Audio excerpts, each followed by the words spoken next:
So after this really deep and, let's face it, pretty complex journey through the book of Genesis, we've finally made it. This is where we pull all the different threads together and take a look at the author's final thoughts on this whole fascinating project. All right, let's dive right in. At the very heart of this entire analysis is one single powerful question. Can ancient scripture and modern empirical fact actually be reconciled? I mean, that fundamental question is what started this entire path of discovery in the first place. And it's so important to get this. This whole thing didn't start out as some detached academic exercise. No, it came from a really personal place, a genuine need to figure out what seemed to be a foundational conflict between faith and, well, fact. This quote from the author just says it all, doesn't it? This wasn't about trying to prove a point to anyone else. It was about finding clarity for himself. And that honest-to-goodness inquiry is what fueled this incredibly deep and unbiased dive into some of history's most debated texts. So how'd he even approach this monumental task? Well, the method was all about stripping away the usual biases, trying for a plain, simple reading of the text, one that really respected the original language and its literary style. And what came out of that? Something totally unexpected. I love this slide because it just perfectly maps out the intellectual journey. You start with this view of conflict, of irreconcilable differences. But then, after more contextualized reading, the whole perspective shifts, and you're left with a shocking number of parallels. And the analysis was laser-focused. It honed in on the first 9 chapters of Genesis for a very specific reason. That's where you find some of the most famously improbable stories. And yet, when you put them under a multidisciplinary microscope, not only did these parallels show up, but the author also found this incredible consistency with other writings separated by hundreds of years. Now, you'd think that putting ancient texts under such an intense, modern microscope would kind of, well, weaken your view of them, right? Make them seem less significant. But for the author, the complete opposite happened.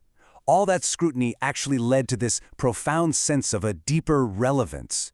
So what was the big turning point? What changed everything? The analysis uncovered something pretty extraordinary. Descriptions of cosmological or geological events. Details that ancient writers just shouldn't have known, couldn't have known.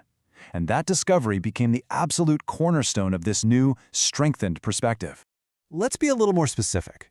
The analysis found verses that describe unique details from before recorded history. Some of them even seem to predate humanity itself. The very idea that these stories, which people had written off as pure allegory, could actually line up with modern scientific understanding, well, that's what really deepened the author's view of the text's relevance. And this brings us to the author's final message. And it's not just a summary of what was found, it's really an invitation. It's both a challenge and a hope for where this kind of thinking can go from here. So the author puts out this open challenge to test the findings. But listen to the reason why. It's not coming from a place of arrogance. It's a genuine desire for us to learn together, a call to really engage with this material critically so we can all refine and expand what we know. And this just hammers home that commitment to intellectual honesty. It's a basic principle of any real inquiry. An idea is just an idea until you test it. That's the only way it can grow into something stronger, something like a working theory. And right here, this is the ultimate goal behind the whole project. The point isn't to force one single way of thinking on anyone. It's to open a door.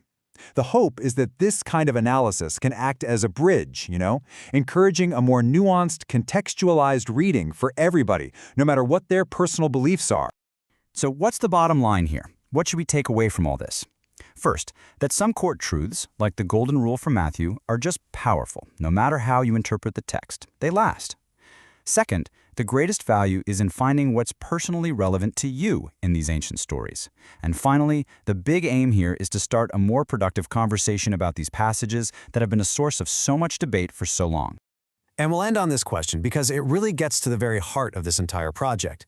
It's an invitation for all of us to think about what happens when we set aside old biases and just engage with these texts in a new way. What new undiscovered layers of meaning are just waiting there to be revealed when we look at these ancient stories through a modern lens?